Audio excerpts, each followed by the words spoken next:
What incredible things happen when you stop settling for a life that looks good on paper and start choosing one that feels alive with the dreams and desires you haven't claimed yet.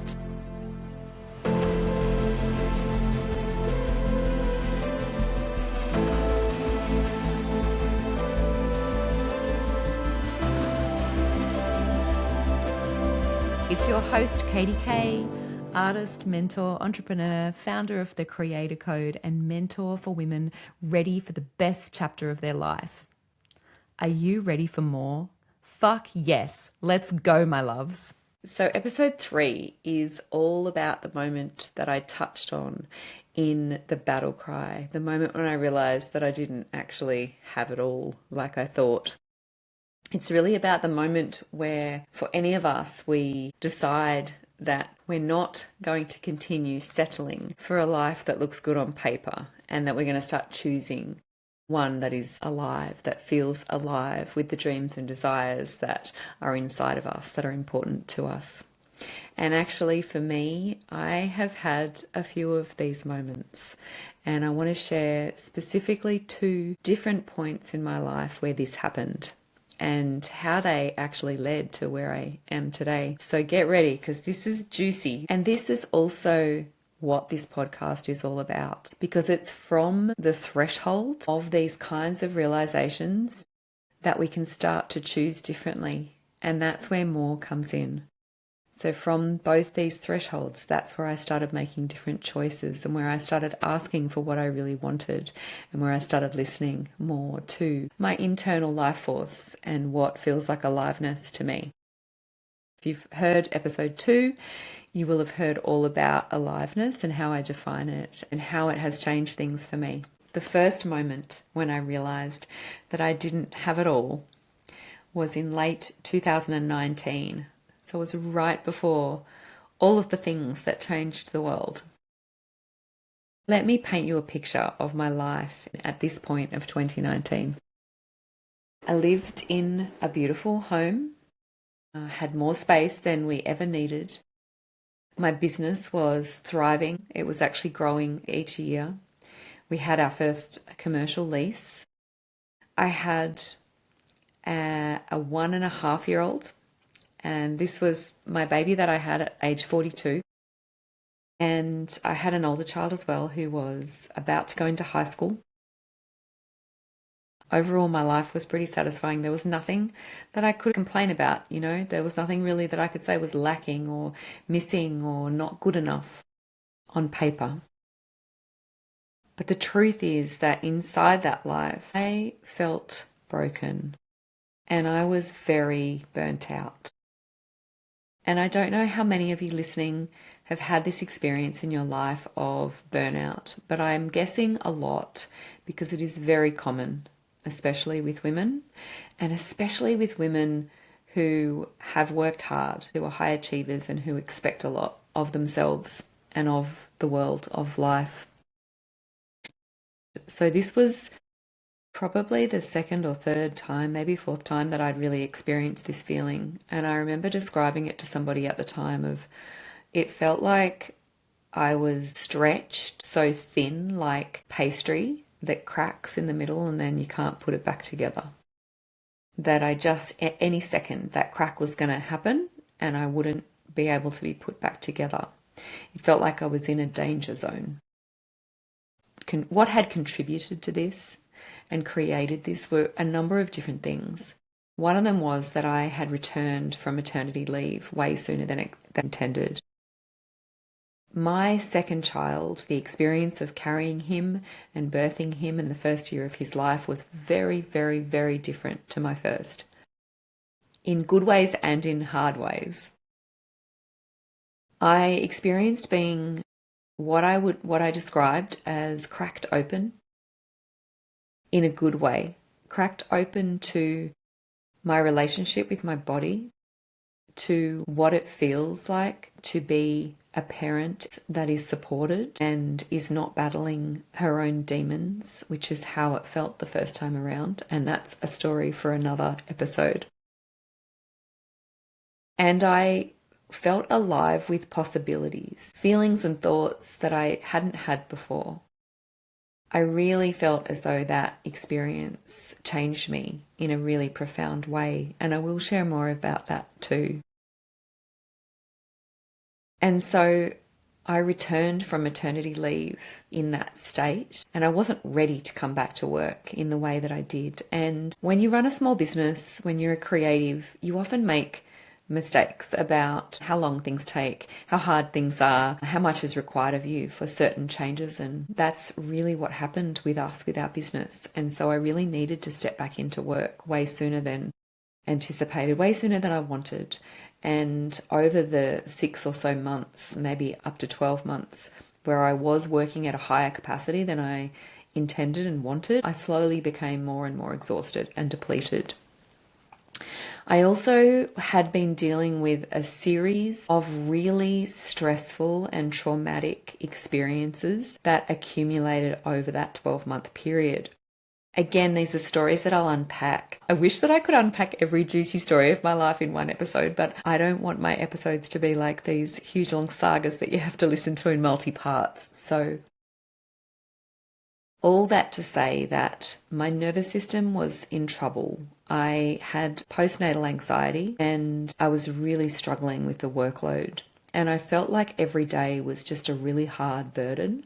I wasn't myself. I didn't feel like myself. I couldn't tap into aliveness. And I didn't even realize that I was missing that at that point.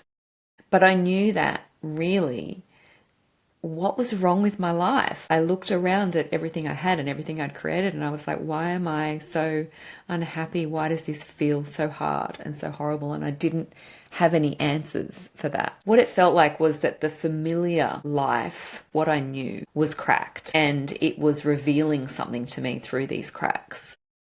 And that there was more out there, that there was more to experience, that there were other ways of being. And patching up the familiar did not appeal to me at all. It was a bit like if you were hunting through some old clothes and you came across a jacket and you're like, oh, look at this jacket. I'm just going to try this on because this is an old jacket of mine. And then you put it on and it felt like it was someone else's jacket. And you're like, oh no, there's absolutely no way I can wear this. This version of me is gone. I don't remember who she was. It felt like the life I was living wasn't mine anymore. And it was very hard for me to figure out how to change this. So I started by hiring a business coach, and just admitting to myself that for the first time ever, maybe I wasn't meant to do it on my own. Maybe I actually needed some support. And that was a really big deal at the time because I was living a life where I felt like I should be able to do everything and be everything for everyone. And so I entered a new chapter of life. And over this period, from this moment to a later moment that I'll also share, I did all kinds of different things. So I started building my personal brand, which essentially meant that I was listening to the little pings inside of me that said that I wanted to do more, I wanted to do different things, I wanted to start mentoring. I wanted to explore what my life would look like if I was no longer the manager and owner of a photography business, that maybe that was a secondary thing that I did. I wanted to explore what else I could do in the world, what my other skills are, some of the things that I'd been hiding. And that meant admitting to dreams that felt scary and maybe cringy, because if I said them out loud, then would I be judged? And was that actually even possible? I started to study the nervous system. I had an incredible experience over 3 years of deep diving into applied neuroscience and learning about the nervous system and how it works through the lens of my own nervous system, which I think is the best way to learn anything, is through your own experiences. And this was in a small container of women. And the things that I learnt in that container changed everything. They changed everything in my life. And on a later episode, I'm going to be exploring parts work, or internal family systems as it's often called, and how that changed my life, because it's an incredible system of perspective and compassion towards yourself. And that was part of this study. I also dove into human design and astrology, which gave me more perspectives and lenses from which to see my own circumstances, my own life, my challenges, and my dreams in different ways. And there was the pandemic, which was a paradigm shift for everyone. For us, it actually brought about a lot of good fortune, despite the anxiety and stress of the early months of 2020, where it was all shocking and really hard for anyone working for themselves, especially in a creative role like photography. Essentially, our business had to shut down.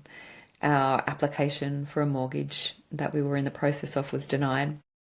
We were in a lot of trouble financially for a while. However, it actually all resolved itself, and I was gifted some incredible things from the pandemic. We made a lot of money in the year after all the lockdowns ended. We made more money than we'd ever made before in our business, and that allowed us to buy our dream home. And I have an incredible story to share with you at some stage about how we manifested that home. It's probably one of the coolest things that's ever happened to me.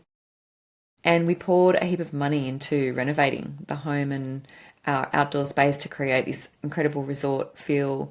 And this room that I'm in was our garage, our tiny little pokey 1970 garage that you really can't even fit a hatch into, let alone an SUV.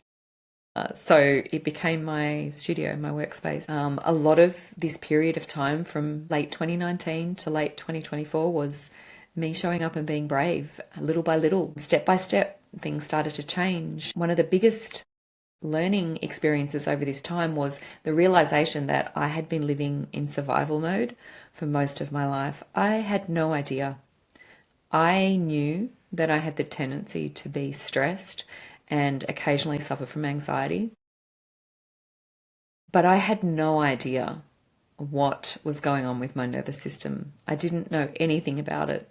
And it's crazy to think that there was ever a time that I wasn't aware of fight, flight, freeze, because it's become such a common part of my language and perspective of the world now.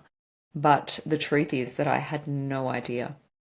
I also didn't know what trauma was. I didn't know that our early childhood experiences could affect us in the way that they do.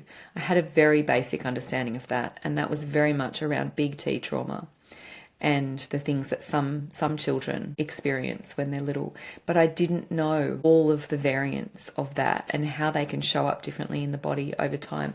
I had no idea what ancestral trauma was. I had no idea that things can be carried through lineages when we don't even know about them. And so a lot of my knowledge that I accumulated over these several years opened my mind to things that I needed to know. I reconnected with my body during this time after, I think, having a very long chunk of life, almost like I was just a head floating around. Like, I was aware of my body because I like to dress it in nice clothes, and I was aware of my health. I wanted to be healthy. But I didn't really pay a lot of attention to what my body was saying to me. And so that really changed as well, and my relationship with my body became really different. I also realized that a lot of the ways that I saw myself and understood my own experiences in this world was actually what others thought and had reflected back to me, and not at all how it felt myself. One of my lessons during the pandemic was actually realizing that I'm not an extrovert. My whole life I've been told that I'm an extrovert because I know how to walk into a room and pretend to be confident. And because I'm not scared to speak up for what I believe in and express my opinion, even if my voice shakes. And because I like being around people, especially my friends, not so much strangers. And so I had been labelled as an extrovert. I'd had people actually tell me that I'm an extrovert. And during the pandemic, I realised that I was not, that I was, in fact, deeply introverted, and spending time on my own in quiet places was deeply healing for me. And so was shaking off that label that others had applied to me. I created programs in my personal brand. I did things that I never could have imagined myself doing. I allowed myself to be led by my own creativity, by the pulse of my own aliveness when it came to the things that interested me, the things that felt exciting, the things that lit me up. And I just relentlessly put them out there and tried them. And It was beautiful. It was also incredibly hard at times too. Because what no one tells you about change and about following your aliveness, about trusting your inner desires, is that at some point you have to bump up against other versions of yourself and they want different things. And I can't wait to get into parts work and everything that it changed for me, because this will make a lot more sense. But along this journey, there were twists and turns and there were ups and downs, and there were multiple times when I took many steps forward and was on the precipice of something incredible and then had to turn around and retreat because of the different versions of me and because I didn't know what I didn't know. And a really big part of that was my health, because I didn't know what my limits were, and I wasn't used to not being in survival mode, and I hadn't lived this life of freedom and aliveness, and I hadn't found out all the things that I now know that I have learnt even just in the last 12 months. And so I had a huge health crisis at a time that a lot of women are going through all sorts of health complications, deep in perimenopause. It was probably the start of that time for me. And it was terrifying because I didn't know when to say no. I wanted all of the things. I wanted everything. I wanted the old life and the new life, and I didn't want to let go of any of it. And so I went into this period that went on for quite a long time where I was in a health crisis continuously, and I kept thinking I was coming out of it, and then I would go back into it again. And I'll save the gory details for another conversation, but it was one of the hardest things that I've ever been through, and really showed me that I can't keep going like this, that something has to change. And this led me into the next chapter. And all of these things that I've just shared took me to late 2024.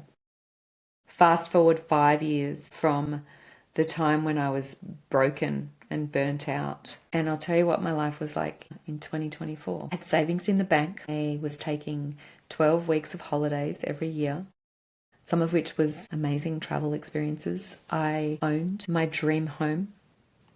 My business was incredibly successful. I had a team of 5 people working in the business, and I was the managing director of that team. It felt stable, the way that it should be if all of the boxes that I had written down as must-haves had been checked. I had 2 kids. They were doing great. My marriage was great. Everything really. But I landed in this place in late 2024 when that was what it looked like from the outside. But on the inside, I felt completely different.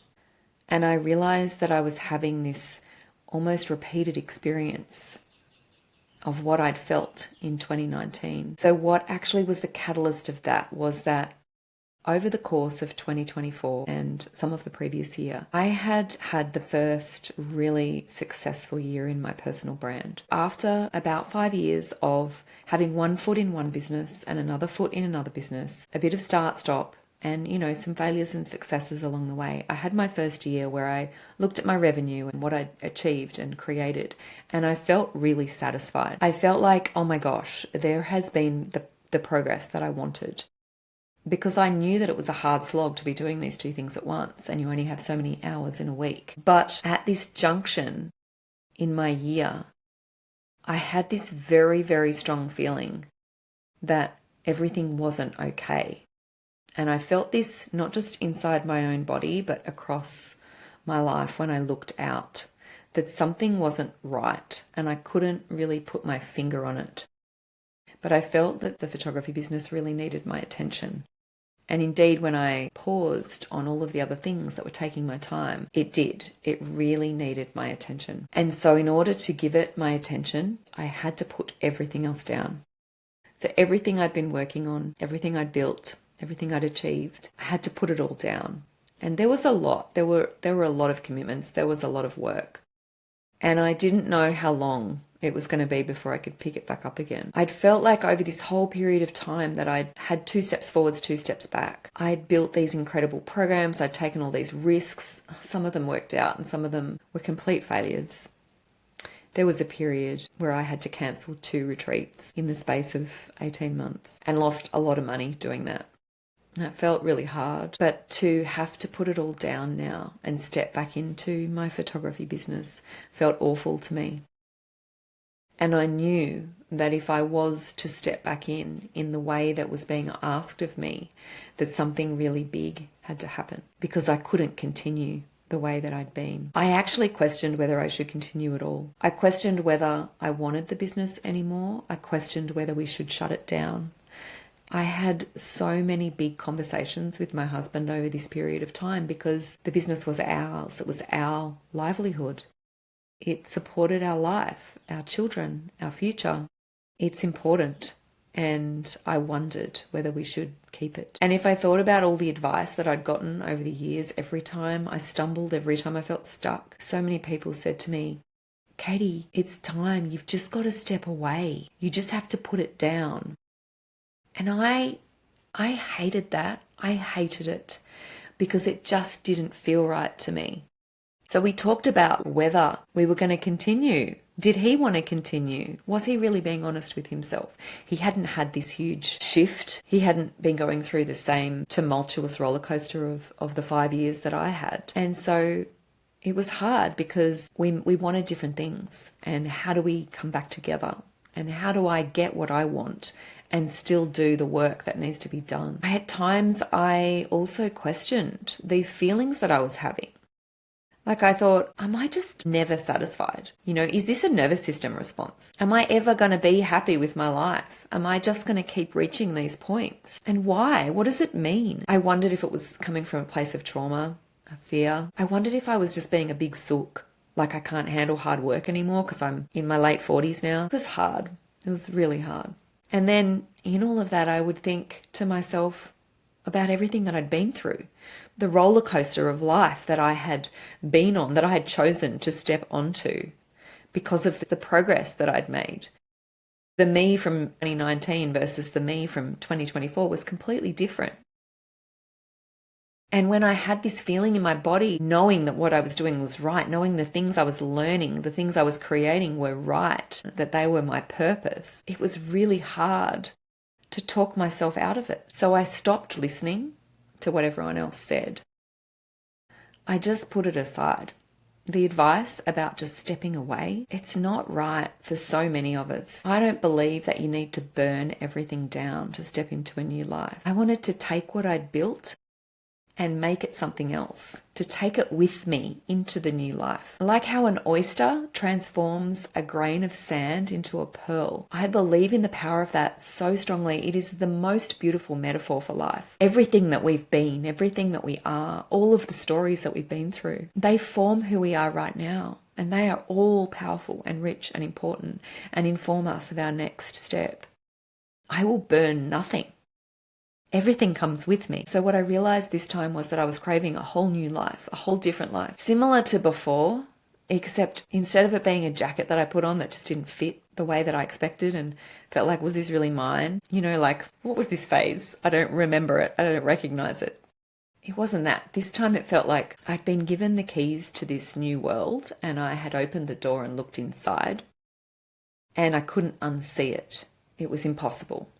There was no way of returning to my old life. So even though there were moments where I thought, maybe I should just stop this crazy dream and just get on with my work, that thought would last precisely 10 seconds before I'd be like, no, absolutely not. The new life that I wanted was not about being chained to a desk. It's not about to-do lists and entire year schedules locked in advance.